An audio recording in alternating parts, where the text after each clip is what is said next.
Hey everyone, Mitch coming in for the Commander Score Studio. Welcome to the show. So, day 3 of Bloomburrow Spoiler season is here, and we have a secret hidden spoiler. Or is it maybe a marketing mistake where they accidentally put the wrong card in an ad too early and released it? We'll never know. Or maybe it's secret and hidden. I like to think that it's secret and hidden and someone on the internet found it, and thank you for finding it and letting us know. Let's jump into it and more. So, first up, let's start with Splash Lasher. Quite the name. They've got a lot of good names and a lot of great art in this set. A 3/3 Frog Wizard for 4 mana in blue. Offspring for 1 in a blue. So again, Offspring basically is Kicker essentially, but you get an extra token copy of that creature, which is an exact copy of it, but it's a 1/1, no matter what the power toughness of the original is. When it enters, tap up to 1 target creature and put a stun counter on it. Interesting. Nice. Yeah, I mean, this is a card that could see play in Wizard decks, potentially. Could also see play, and again, I keep mentioning this with Offspring, like Populate type decks, where you're getting extra copies of those creatures, or kind of decks like, I mean, Brutoclad probably wouldn't want this one, but ones that want to make copies of a creature. This one's more useful for the ETB, obviously, so do keep that in mind. And if Frog Tribal's ever a thing, sure, that as well. Next up, Gale Wind Moose. Okay, here we go. A 6/6 Elemental Elk for 6 mana in green. Note the mana value. The mana cost is 4 green. Flash, Vigilance, Reach, and Trample. Colossal Dreadmaw, you have been upstaged somehow. Oh my goodness. I think on the internet some people were calling this something. I can't remember what it was. It was such a good name. But yeah, Colossal Dreadmaw basically, but as an Elemental Elk that is going to just, pretty good and limited, obviously, but, not really in Commander. It's more of a joke thing. I'm sure there's gonna be like, it looks kind of like the Dreadmaw face a little bit, you know? It's like, so yeah, we'll see if there's some joke decks built around this, but other than that, yeah, not that good for Commander. Next up, Bright Blade Stoat. A 2/2 Weasel Soldier for 1 and a white for strike lifelink. Maybe like a low to the ground soldiers deck? Nope. Anyways, next up, Emberheart Challenger, a 2/2 Mouse Warrior with haste and prowess for 2 mana in red. Valiant, whenever it becomes the target of a spell or ability you control for the first time each turn, exile a top card of your library, play the card this turn. This, again, with a lot of these like Valiant type cards, it's more of a specific, like if you have like a heroic type deck where you're doing a lot of targeting, like maybe like Feather-ish type deck, yeah, you can definitely consider these kinds of cards, and that is a good amount of, if you do have a good amount of targeting, good amount of card advantage throughout the game. Temporary card advantage like Impulse Draw, but still. Also, like a Spellslinger deck might want to consider this one, especially Spellslinger decks that have a lot of targeting spells, like, you know, Prowess, goodness gracious, like Expedite and those types of cards, you know, that target a creature, and then also, you know, draw you a card. So, yeah, that Prowess, that Spellslinging, the Impulse Draw type decks might want to consider too if you have a decent amount of targeting. But yeah, again, it is, and keep in mind, it does say spell or ability. So I guess that is the difference right there. Spell or ability. So sure, if you have like an equipment deck as well, or if you just have like Lightning Greaves in play, you're like, okay, like I target it. Cool. Get the benefit and then use it again next turn. So yeah, an interesting card for sure. Next up, Iridescent Vine Lasher. A 1/2 Lizard Assassin for just a single black mana, but you can offspring it for an extra 2. So you're going to get a token copy of it that's just a 1/1. Landfall, whenever a land you control enters, this creature deals 1 damage to target opponent. So that is interesting because, yeah, typically when it comes to like land ETB, punish opponents, that's usually in red typically. Like Tunneling Geopede comes to mind. This one is for a single opponent. That being said, it is, well, damage, which you usually don't see in black. Usually that's life loss.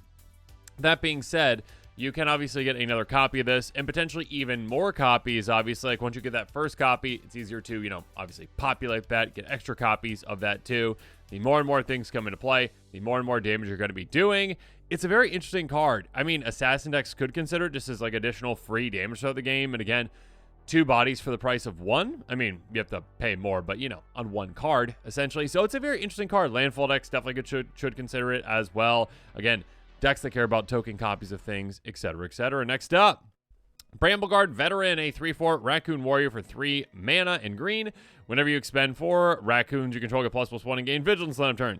Again, expend means that you expend 4 as you spend your 4 total mana to cast spells during a turn.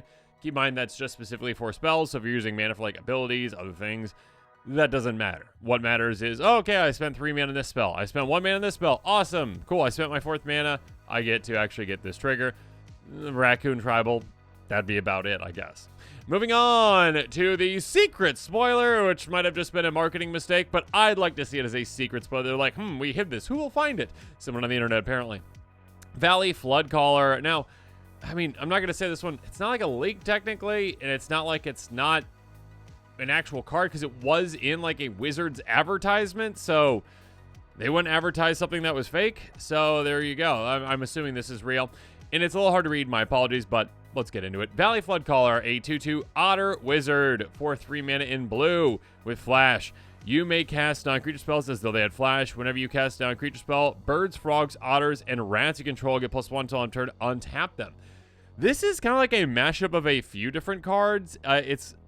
To me, it's kind of like, what is it, Shimmermere? It's a little bit like Shimmermere, which is again like a 3 mana, flash it in, gives your artifacts flash as well, I believe. This one's non-creature spells, so that counts even more things, obviously. I mean, and less in some ways, I guess, because it doesn't count creatures. But yes, being able to just cast every single one of your non-creature spells at flash speed is quite fantastic for a spellslinger type strategy, for a non-creature spells type strategy. Like an artifacts deck as well could definitely utilize this too. Like non-creature artifacts is what I'm saying. Planeswalkers could consider it too, potentially, when it comes to that kind of thing. Playing at flash speed like a Vidalcan Ori is absolutely huge. Being able to just wait until like right before your turn to actually cast things that you want to cast can be great, so you can be more reactive. Playing your opponent's turns, cast things that you shouldn't be able to play on your opponent's turns, like a Wrath of God. Like, you know, like a Wrath spell that usually is sorcery speed, being able to just instant speed go, oh, you're attacking me? I don't like that. Wrath of God. Out of nowhere. I mean, you'd get rid of the Otter Wizard, but that's okay. Anyways, on top of that, whenever you're casting non-creature spells, you're pumping those types of creatures, birds, frogs, otters, and rats. So we are getting more and more support for those creatures in this set, essentially. But also get to untap them. So it's kind of like, like Jeskai Ascendancy-ish, like melded with like a Shimmermere Vidalcan Ori type thing. It's quite interesting. Like, and again, like that does apply. My first thought with that one is like, oh, okay, yeah, like Changeling Tribal, like essentially, like Lord's Tribal, essentially. Being able to just, I mean, have those things out there, like a Mere Galvanizer turn into an bird, frog, otter, rat, you know, if it's a Changeling, that kind of thing. Very specific deck, but again, obviously, in any of those types of creature-type decks, birds is probably the most relevant out of all those. I guess rats could be too.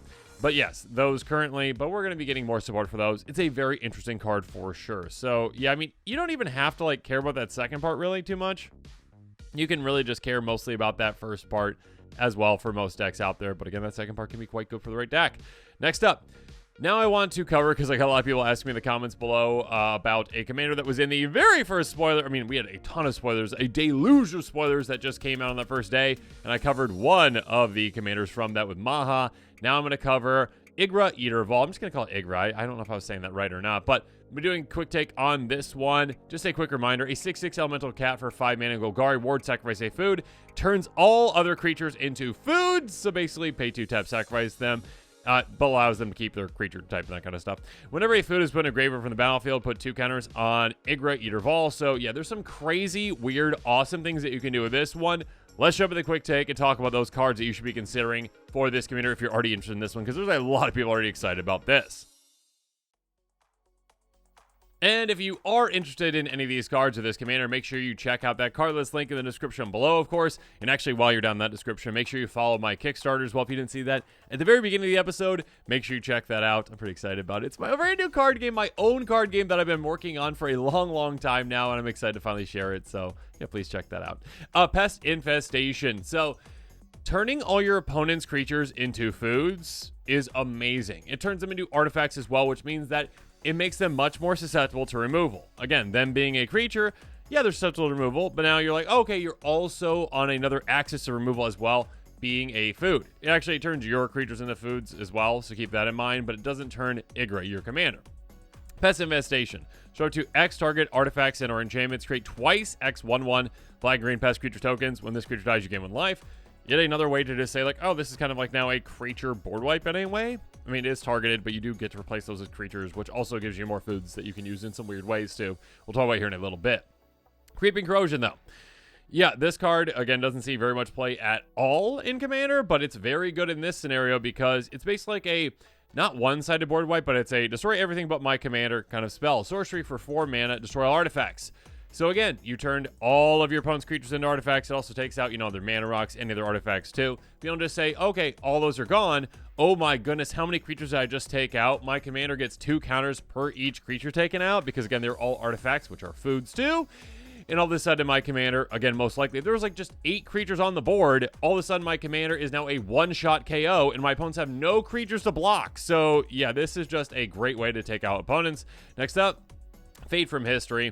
Each player who controls an artifact or enchantment creates a 2/2 green bear creature token, then destroy all artifacts and enchantments. It's actually kind of interesting because let me know, and actually judges out there, I believe this would resolve in that order, though, because, again, they create the 2/2 bear first, ironically, which then is a food token artifact as well, and then it gets destroyed. So essentially, everyone gets a bear that is now a food that then destroys from this same spell. So essentially, again, the same thing as Creeping Corrosion, but you would add an extra 3, or actually 4 creatures to count yourself as well, as long as you have another creature in play, another artifact in play, or enchantment in play. And then all of a sudden, you're like, okay, yeah, my commander is easily a one-shot KO, take players out. So you can do some crazy things with that. Rampage of the Clans. This one's kind of like that in reverse. Destroy all artifacts and enchantments for each permanent destroyed this way. Its controller creates a 3/3 green Centaur creature token. This is a way to just kind of like wipe out every single creature out there except for your commander and say, I'm basically just replacing you with a 3/3. So everything is gone, replaced with a 3/3. Your commander, again, is going to be absolutely massive from taking out all those foods, all those creature foods. And, yeah, your opponent's mana rocks, whatever else, are also gone, too, so do keep that in mind. Obviously, this affects you as well. But, yeah, there's definitely ways to take more advantage of this. You've got probably power doublers. You've got ways to pump your team. You've got, not Overrun, but Overwhelming Stampede. Yeah, with your commander and its immense power, turning your 3/3 Centaurs into giant things as well. Dragon Throne of Tarkir, those kinds of cards can be absolutely amazing. Cranial Plating. I don't know if you really need extra power, but sure, if you do, cool. I mean, if you just give your commander trample, it's a good enough way to get through, but if you give your commander trample plus cranial plating, you're gonna be able to take out like any opponent. A equipped creature gets +1/+0 for each artifact you control. Again, keep in mind, your creatures are also now artifacts, so take advantage of that in certain ways. You can also instant speed, attach this to creatures you control by paying black. So maybe if your commander doesn't have trample and it's blocked, you switch this over to another creature that did get through, so keep that in mind. Swearing Statuary. Non-artifact spells you cast have improvise. So again, this basically turns all of your creatures outside of your commander into a mana dork because your artifacts can help pay 1 for those spells essentially. So essentially, again, your creatures, while they're in your hand, are not artifacts, or your other spells too that are not artifacts. Your artifacts are. But yeah, being able to essentially tap all those things and being able to utilize them to spend for spells basically turns all your creatures into mana dorks, give you a lot of value throughout the game. Next up, a card that can be absolutely brutal and amazing, and you need to be a little bit careful with, but not all that careful. Magnetic Mine, an artifact for 4. Whenever another artifact is put into a graveyard from the battlefield, it's going to deal 2 damage to the artifact's controller. This, of course, includes now all creatures that are not your commander, because again, your commander turns everything into an artifact, so when those creatures get taken out, maybe from one of your many board wipe things that take out all artifacts, it's going to punish every single player, essentially, 2 damage per each one of those, including also the artifacts that you're storing as well that your opponents probably have as well, like, mana rocks, etc., etc., etc. Now, life will not be a problem for you, though, if you have Fangren Marauder. My goodness, the amount of value this can give you. 5/5 beast for 6 mana in green. Whenever an artifact is put in a graveyard from the battlefield, you may gain 5 life. Yes, please. Again, every single thing in play is an artifact. I mean, every single creature, except for your commander. So all of a sudden, when any creature dies, you gain 5. Doesn't matter if it's yours, doesn't matter if it's an opponent's, whatever it is, you're gaining 5 life. And also, if you're playing against that opponent's treasure deck and they're playing a lot of treasures, you gain 5 life for each of those too. Keep that in mind as well. But yes, being able to just gain an absurd amount of life with this can just pad your life total to oblivion. Good luck to your opponents ever touching you from there. Keep in mind as well when I talked about, how you shouldn't be that worried about all the damage. Yeah, I mean, keep in mind that, you also have a bunch of food in play too. And your opponents do as well, but yeah, sacrificing creatures to, gain life. Depends on the creature, but we'll see. Next up, Shard of the Void Dragon, a 7/7 flyer for 7 mana in black. Whenever it attacks, each opponent sacrifices a non-land permanent. That's just good removal right there. On top of that, though, whenever an artifact is put in a grave from the battlefield or is put into exile from the battlefield, put 2 counters on this. It's kind of like a second copy of your commander for that last part, because, again, whenever artifacts hit the graveyard, same thing with your commander, like whenever food hits the graveyard as well. So this one, just getting a ton of counters on it very, very quickly can be quite easy. And again, it has flying, great evasion there. It can be a very, very heavy hitter, even a one-shot KO, I'm sure, at certain points as well. Darksteel Juggernaut, speaking of which, Star, Indestructible Juggernaut, power touches each of the number of artifacts you control, attacks each combat of Fable. Yeah, you can be very aggressive with this. Again, it's indestructible, so it can survive those wraths that you might have, or that others might have too, just really hard to deal with. On top of that, again, for each creature in play, it's also getting, for each creature in play under your control, I should say, it's also getting a pump effect now because those are considered artifacts as well. Lich's Knight's Conquest. Sacrifice any of artifacts, enchantments, and/or tokens. Return that many creature cards from your grave to the battlefield. A great way to basically now just reanimate creatures by sacrificing other creatures, because again, this originally doesn't let you sacrifice creatures that aren't tokens.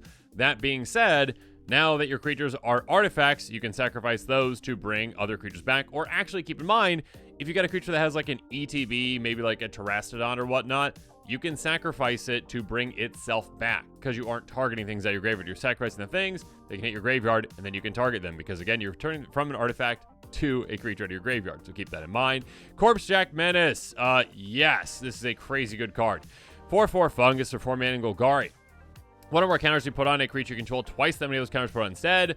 This is pretty apparent as to why it's very good with this commander, because instead of every single time a food hits the graveyard, you getting 2 counters on your commander, which is already great, you get 4. So you go from 6 power to 10 power to 14 to 18 to 22. Your commander's a one-shot KO in absolutely no time at all. What is that, like 4 foods hitting the graveyard, which is not hard at all. So your commander can become just an unstoppable force with this.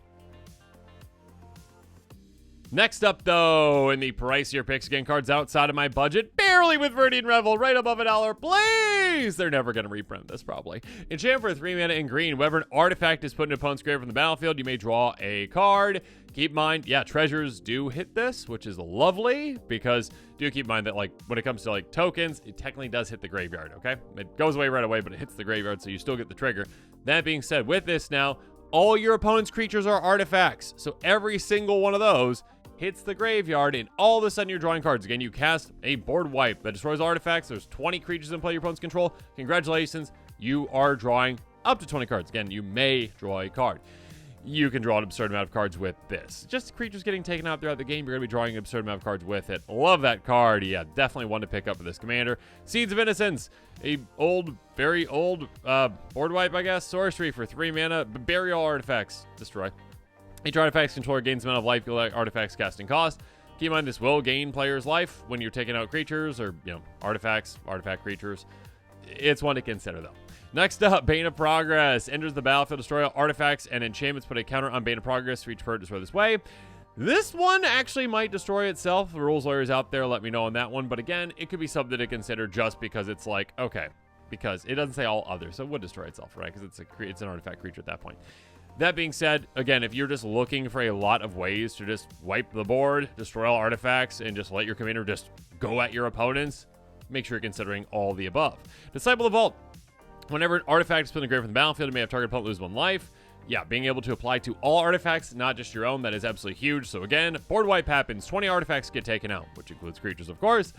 All of a sudden, you take out an opponent, most likely. Next up, one that could potentially be infinite if you have, well, a free sacrifice outlet, like any free sacrifice outlet. Summoning Station. Artifact for 7. Tap, put a 2/2 colorless pincher creature token into play. Whenever an artifact is put in the grave from the play, you may untap Summoning Station. So basically, this makes a 2/2 when you tap it, which is also now, thanks to your commander, an artifact. Food. And then all of a sudden, you sacrifice that again with like Viscera with, I was going to say greater good, but you'd be losing out on cards on that. Regardless, a free sacrifice outlet out there, Woe Strider, and all of a sudden you can just untap it, do it again, untap it, do it again, untap it, do it again.